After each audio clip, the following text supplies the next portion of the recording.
I'm Mason in ninth grade at Voorheesville Middle School, and I'm interviewing Tom Smith. Okay, Mason, nice meeting you. Great meeting you too. Okay, what is your name? My name is Thomas J. Smith, Jr. They call me Tom, or TJ. What rank were you? I was a corporal. I was an acting sergeant when I was guarding Pearl City, where the aircraft carriers came into Pearl Harbor. So I was an acting sergeant. I never got the stripes, though. I was following Iwo Jima. What is your age? I'm 93. An old man. Still going strong. What branch were you in? Pardon? What branch? A Marine Corps, United States Marine Corps. What kind of equipment did you carry? What kind of equipment? Yep. Well, when I first went in, we went to Parris Island, and that's where they trained you.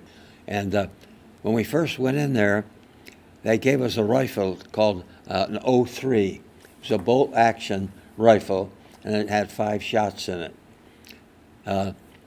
We had that for a couple days, and they came out with a new rifle called the M1. It had 8 shots, and the 3 shots meant a lot.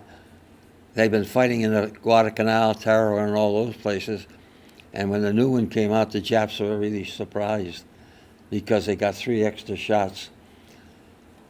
After that training, everybody got a 2-week vacation. I didn't get any vacation.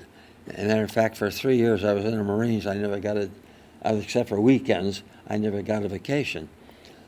And I griped about it, and they said I was going to New River in North Carolina as a Marine Advanced Training Program there. Well, they had Marine parachuters, believe it or not, running around. And they only used them one time because they weren't any good in the jungle. So they had the Marines there. We were training. When I griped about not getting my 2-week furlough, they told me I was going to be trained as a Raider, Carlson's Raiders. They had Edison's Raiders, and then Mr. Carlson came along, and they were putting us together. So at New River, it was February when I got there. The ground was frozen, the water was frozen, and they did things like we ran through the jungle, and we came to a creek. Well, I had a vine. You had to grab the vine and swing across, but it never reached the other end. You had to drop in the cold water. Really? And then they took you to a swimming pool and set it on fire. And you had to dive in and swim the whole swimming pool. They taught you to go up and separate the fire, stick your nose up, go back down, and all kinds of things like that.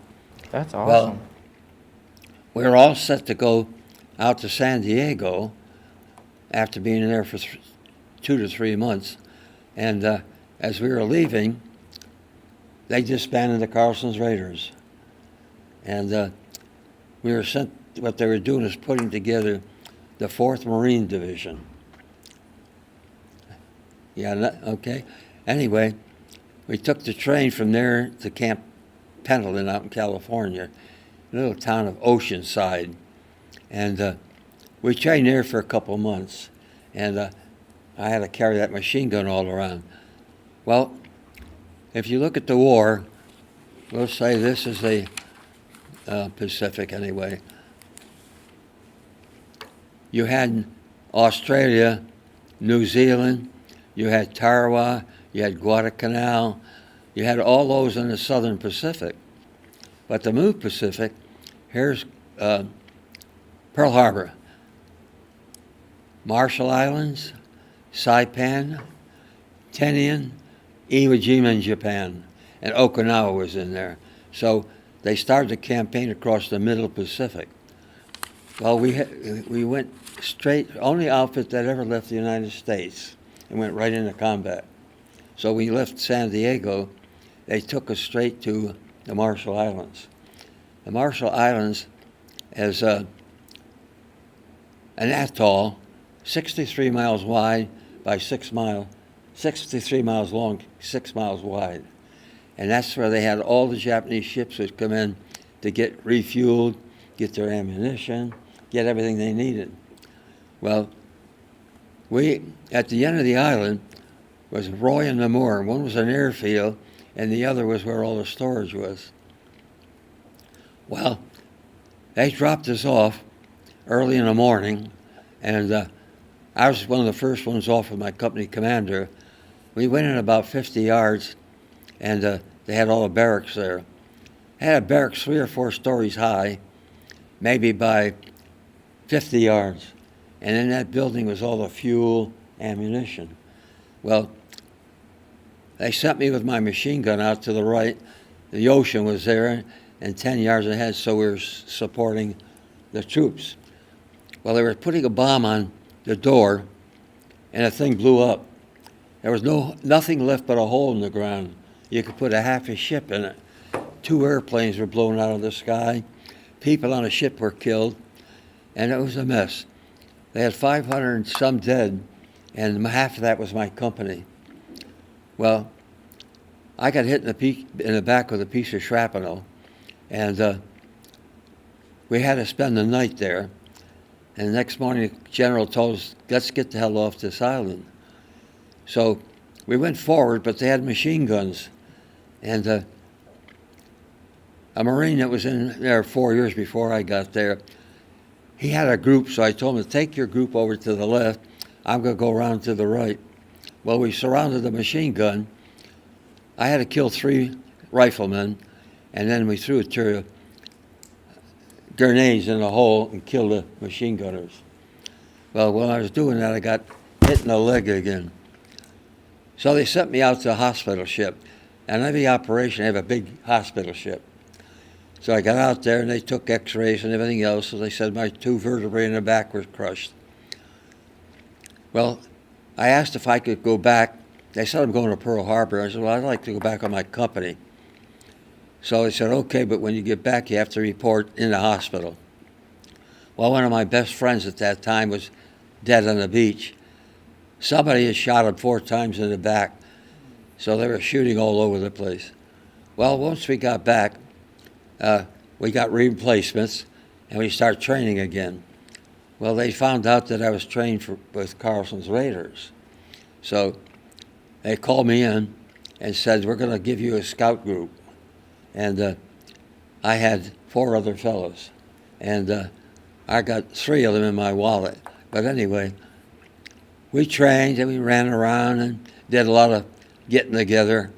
And we got advanced training in hand fighting, how to knock you right here. You break open a vessel in there and you bleed to death, all that stuff. Guy by the name of Haddon is from Philadelphia, a real rich family. He traveled to China and Japan before the war. Well, after we got done training, we started out for Saipan. Well, we got to Saipan, and it's like 1,800 miles. But we landed, and Saipan had a mountain in the middle called Tapacho. It's about 1,600 feet tall, and around that mountain were little gullies and valleys and small mountains. Well, the 2nd Marine Division was on the left, and they had the flatland and swamps. My outfit couldn't get off the beach. They were dropping shells right on us. They went in about 1,500 yards, but we're here spending all day and night on the beach. Well, they grew a lot of sugar there and corn and stuff. Well, they were so accurate they were putting holes, like at the end of the table were 2 fellows from Brooklyn, Gravina and his buddy. They were always arguing about the Dodgers and Giants and stuff like that. Well, they had the sugar factory there, and a big, I guess it went up maybe 100, 150 feet. And there was a spotter up there, and he was directing the shells where to go.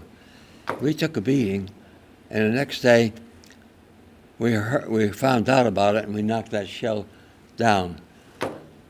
Well, we took off to the right and cut the bottom off. There's where the airfield was. Then we turned up, if this were the island, 2nd and the 4th Marine Division, nothing in the middle. We turned the bottom over to the 27th Army from New York. Then we turned up and went north. While we're going up there, we had that mountain in there. Well, we were shooting Japanese, and we go up there and find them. They weren't there. What they were doing is taking the Japanese and dropping in the water wells, all places, and dragging them back. So it was interesting. We were in the town of Garapan, and we cleaned it out, and then we turned north.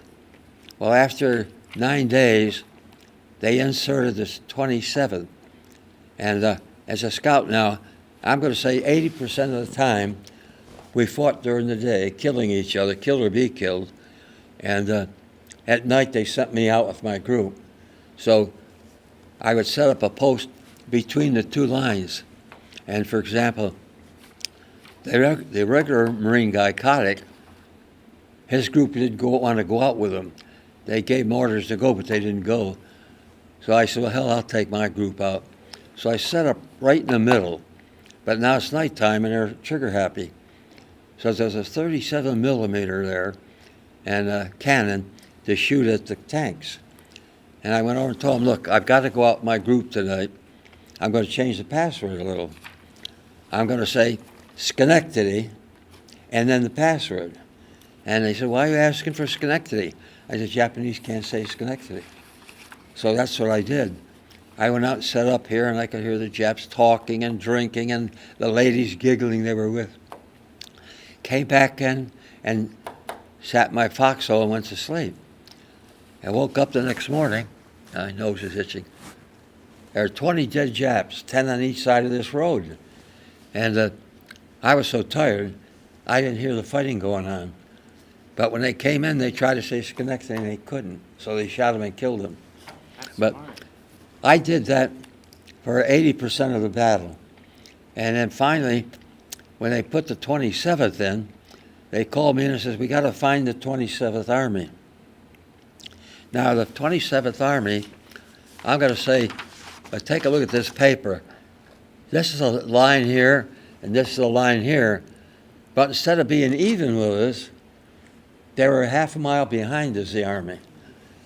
So we came to this Mount Tapacho, and I started up, it was twilight. And the smell was awful, it was sickening. There was over 600 dead Japanese laying on the side of the island. You could see their skeletons and their guts and everything else. They'd been dragging them back playing psychological war with us. You know, where are the Japs? Well, they were there dead. I'll jump ahead now. There's a group called Coento. The last 15, 20, 30 years, they've been digging American bodies up, the Japanese people, and shipping the bodies back here. And some of them are up in Saratoga, some of them are in Arlington. Well, the kids are nice. Every time they come over here, I meet them up at the Saratoga Museum. And we have lunch and whatnot. Now I'll go back to where we were. So I got to the top of the mountain, and it was as hard as a rock. You couldn't dig a foxhole. So we slept at the top of the ground, and the next morning, about 5, we're getting bombed. I'm saying, what's going on? And then it dawned on me, that's our army. So I took my group off the other side of the mountain. I saw this lieutenant down at the bottom, and he said to me, where'd you come from? I said, the top of the mountain. What are you doing here? He said, that's the Army's objective today. I said, give me a piece of paper, I'll sign it over to you. He said, you're a smart, I'll use the word smart ass. And I laughed, I said, yeah, I guess I am. He said, well, how did we know you were up there? I said, how did I know you were down here? So we got to be friends. So I went back to meet the rest of the Army while he stayed there.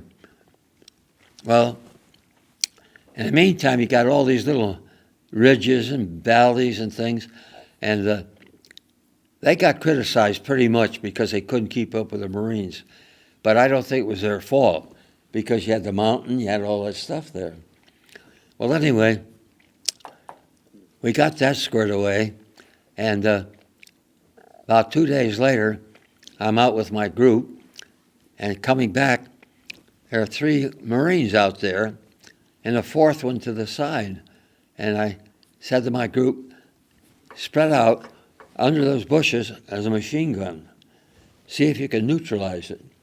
And they did. In the meantime, I ran out, picked one of the fellows up. He was wounded in the shoulder and the leg. 2 other guys came out, picked the others up. Well, about an hour later, a corpsman, they were the medical officers, came over to me and said, do you know who you picked up? I said, I don't know, but he was awful light. That was Colonel Carson. He was assigned as a liaison officer for the 4th Marine Division. And he's an odd guy. He's tough as a rock, and we never got leave or anything like that when he was there. But anyway, that was one incident. But I did that all through Saipan, and got word the Japs were coming over from Tinian. We went out and set up a barricade on a bay. Anyway, when I got to the end of the island, I was the first one to get to the end. And inside the mountain, it's a couple 100 feet high. They're all caves. And the civilians were living in there and the people. Well, they knew we had won the battle, so they started jumping off the cliff and throwing the babies out there.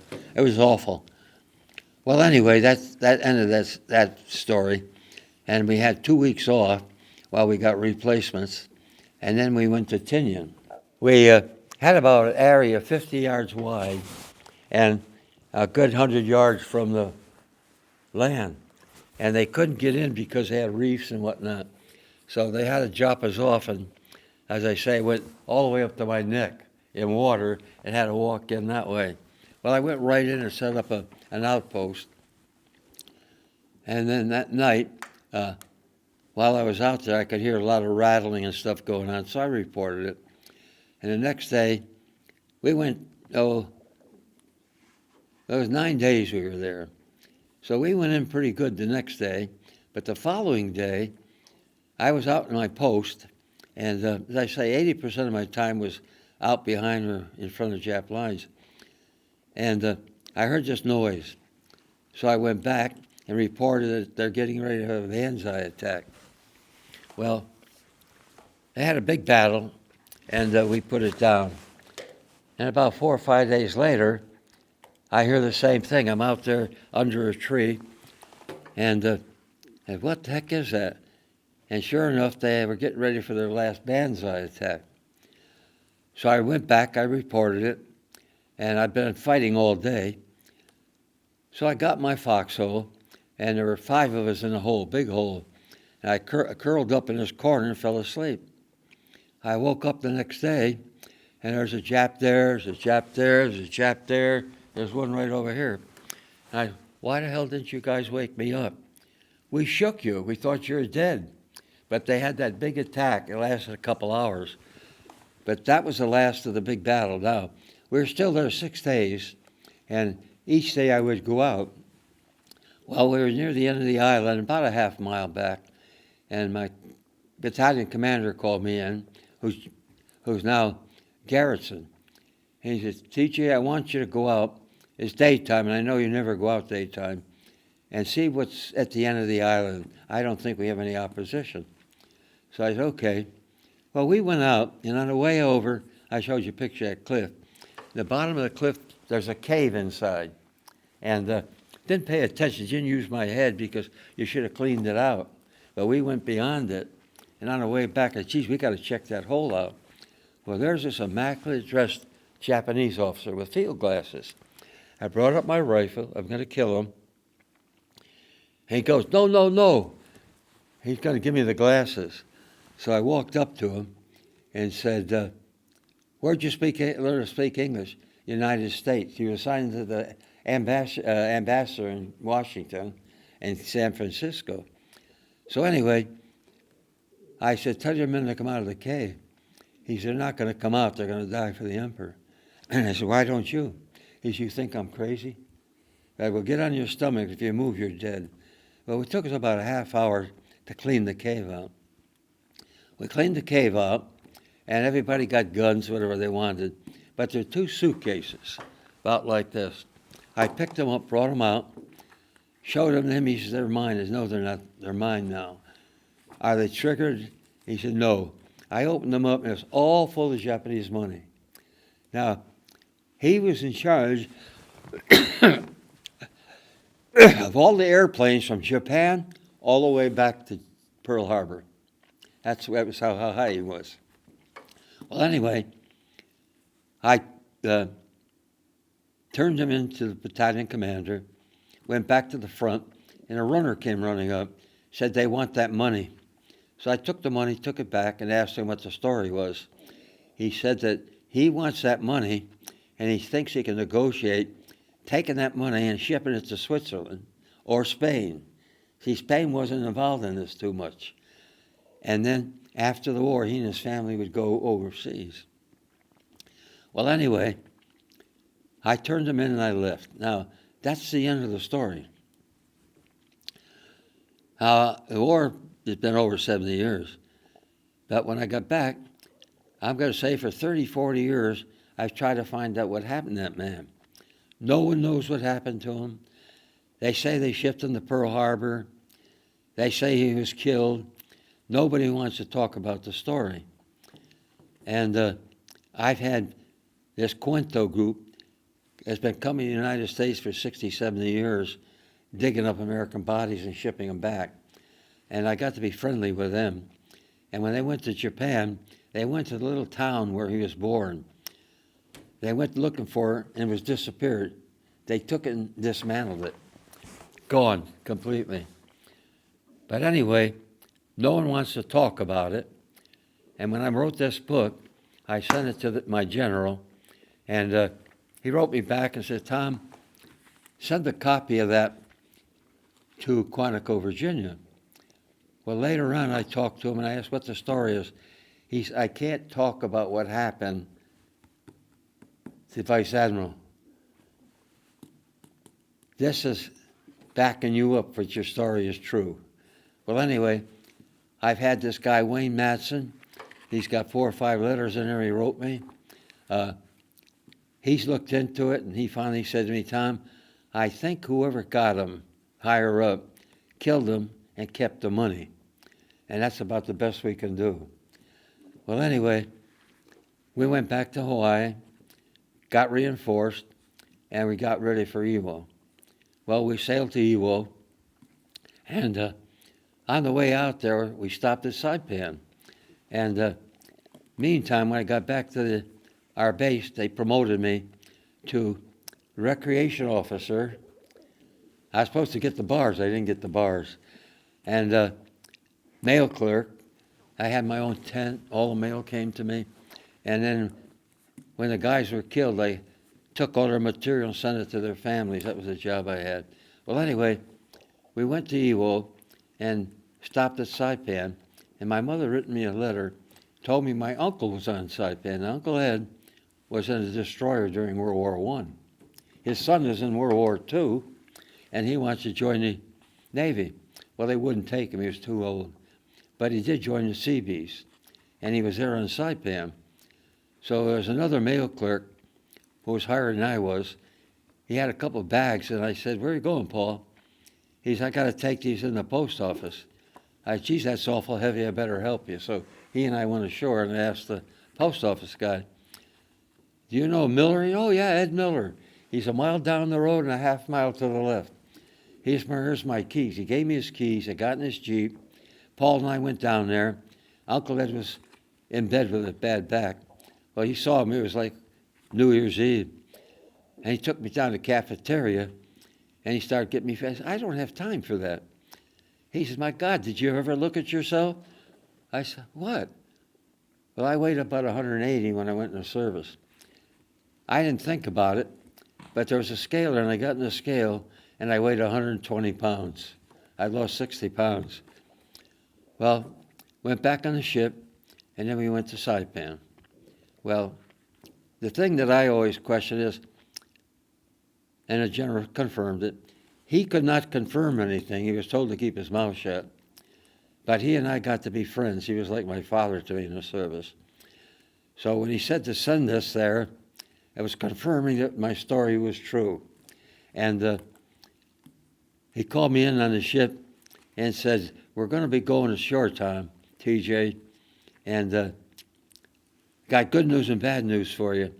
And I said, what's the good news? You're going to be with me on Saipan. What's the bad news? You should have been sent home ago. I was wounded 4 times. And at the end of the second time you're wounded, they were sending you home. You didn't have to go back to service. Well, anyway, we landed, and of course there's pictures in here showing you when you stepped in there, you sank that much in the sand. And the 2nd Marine Division was on the left, and it only took them 90 minutes to cut the island in half, and they worked on that mountain. We're stuck here on the beach, and we can't get off the beach. And they had these little Volkswagen cars. They had bombs like that. You could see them coming in the air and screeching, howling. And they just peppered the whole beach. And we stayed there that night, getting the hell beat out of us. Then the next day we got orders. This is an airfield. About this angle was the beach, and you had to get up there. And then this was the airfield. Well, there were over 400, think of this, 400 pillboxes. And the pillboxes were buried, or only this much thick out of the ground. And each one had an opening with a machine gun in it. Well, you had to get rid of those 400 machine guns. Well, a friend of mine, Sal Famularo, he was in Company G. His company commander, McCarthy, I knew him. He got a Congressional Medal of Honor for there. And, well, everybody that went through there should have got a Congressional Medal of Honor. Well, anyway, we got across the airfield the next day, and then it went up, as high as Mount Sorbacho almost. Now, this mountain called 382 had about 8 to 10 holes in it. They were caves. And the caves went in the mountain, and they dropped 4 floors down. They had a hospital that had 400 beds. They fed 22,000 Japanese underground. At Iwo? Yeah. And there was a letter they got it later in the war. Guy wrote to his wife in Japan, said, we're living underground. There are 22,000 of us. We got a hospital, we got a cafeteria, we got beds, we got everything we need. An atomic bomb won't get us out of here. But anyway, during the day, you saw very few Japanese people. Now at night, all those holes would come out with hundreds and hundreds of Japanese at night, and they would attack us. And well, I was up there a number of times, but like my company commander sent me back and said, find out what's happening to Company E. And I left there, went back, couldn't find Company E. So I went off to the left, and sure enough, there's a fellow sitting there on the ground crying. I said to him, what are you crying about? He said, I'm Company E. And he cried, you're Company E? He's every man in my company is either dead or wounded. So he was alone. Well, I had to go back about a half a mile, report it. They gave me a group of people, about 60 of them, I guess it was. I took them back up, put them in the line. But at night, when they came out, you shot them. Now you're close enough, you don't have time to reach and get a clip and put them in there. Now you became using your rifle as a batting ram, your hand knife, and after a couple hours, they disappeared back again. Well, no one wanted to go down those holes.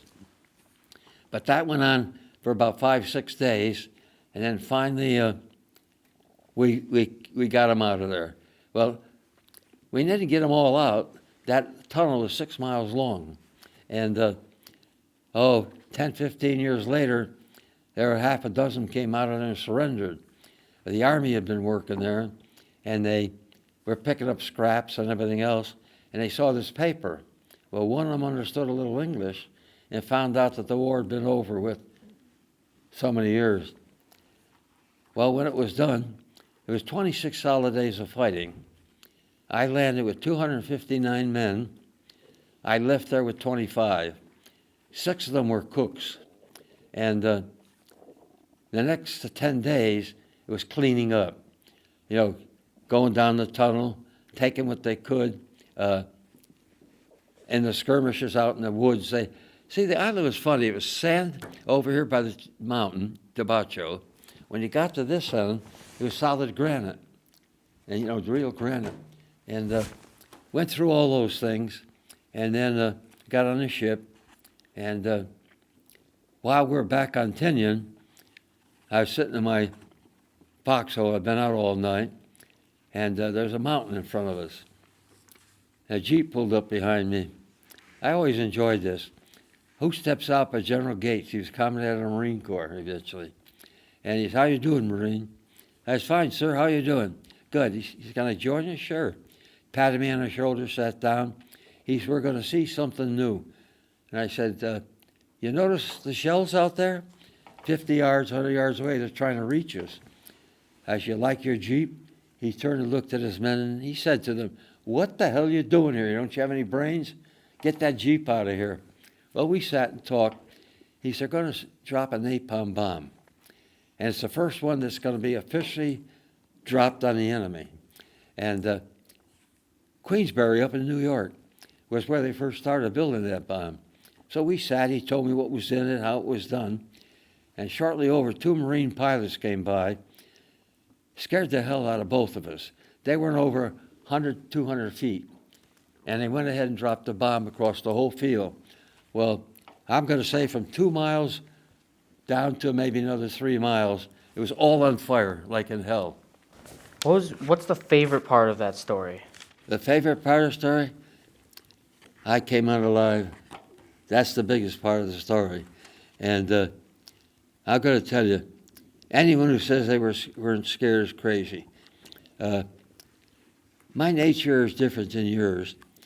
And every time something was over, I prayed. I'm not ashamed to say it. And I was scared all the time. But once you're in a battle, it's either kill you or you kill me. So at that moment, all that scaredness goes away. Now you're mad, and you're looking around to shoot somebody. You're willing to kill somebody. Fortunately, my nature was such that when it was over with, it was just like somebody turned a button. I never thought of the war. We were in training. I trained, that's all I thought about. And that's the way my life has always been. I do it, and it's over with. I never thought about the war until 1999. My dad always wanted to know about the war, and I turned him off. I always felt bad about that. That's why I wrote this book. I was in hierarchy and a lot of stuff in the church and Knights of Columbus, and I met the Pope a number of times. And I decided, I turned my dad off when he wanted to see my wounds and everything, so I wrote this book for him, 1999. Then I sent it first to General Garrison, and then I went to Boston. I was speaking at a convention up there, about 500 people, and when I got through, one of the guys called me over and said, "We couldn't interrupt you, but we got word your father died." So Dad never got to see this. So the next morning, of course, I went back to Schenectady and attended the funeral and whatnot. I always felt sad about that, because for another day or two, I might have given it to him. But other than that, my nature was, that's it, it's over with. I met a fella, Sal Famularo, who's in Walmart. I've been up here about 6, 7 years, never thought of the Marine Corps, and he's wearing a Marine cap. So I started needling him, and he said to me, "Smart ass, tell me about your experience." And I laughed. I said, "You're in Company G, I was in Company F." He said, "You got to be kidding." Well, he and I are like they're brothers now. We go to McDonald's twice a week for coffee. We've had a lot of publicity. We went to the Senate over here. They had Sal and I over there, and they gave us a Senate badge. And then they had there were 9 original Iwo Jima survivors here. We got down to 6, and now we're down to 5. One died 3 weeks ago. And we had the funeral up at Saratoga. But anyway, I needled him, and we got to be pretty good friends about it. And the owner of McDonald's, his manager, and the whole staff up there, we've been going up there 5 years. Well, they took a liking to us, so I don't mind saying it. We get free coffee anytime we go in, and they got pictures of the whole group, and then, of course, we buy what we want. But the sweepers go over and say hello to us, the cooks come out, They won't let us carry our food. They carry it for us. It's a nice bunch up there. So we got a little recognition. But we've met a lot of nice fellows. Like you got the Patriot Flight Group. They take veterans down to Washington. They spend all day there visiting all the monuments. Sal won't fly, so they got a car from one of the dealerships up here, painted Iwo Jima on it. We went down and spent a couple days. Mark knocks himself out helping all the veterans. He spends hours and hours driving people places, taking them, distributing stuff to them. They got John and Ron to do the flight thing. There's about 8 or 9 people that would, I would say, would adopt you. You're their son. Like, I'm part of their family. Mark's part of the family. There are about 8 or 9 of us that are that close. And if you need something, all you can do is call, and just like that, they'll help you out.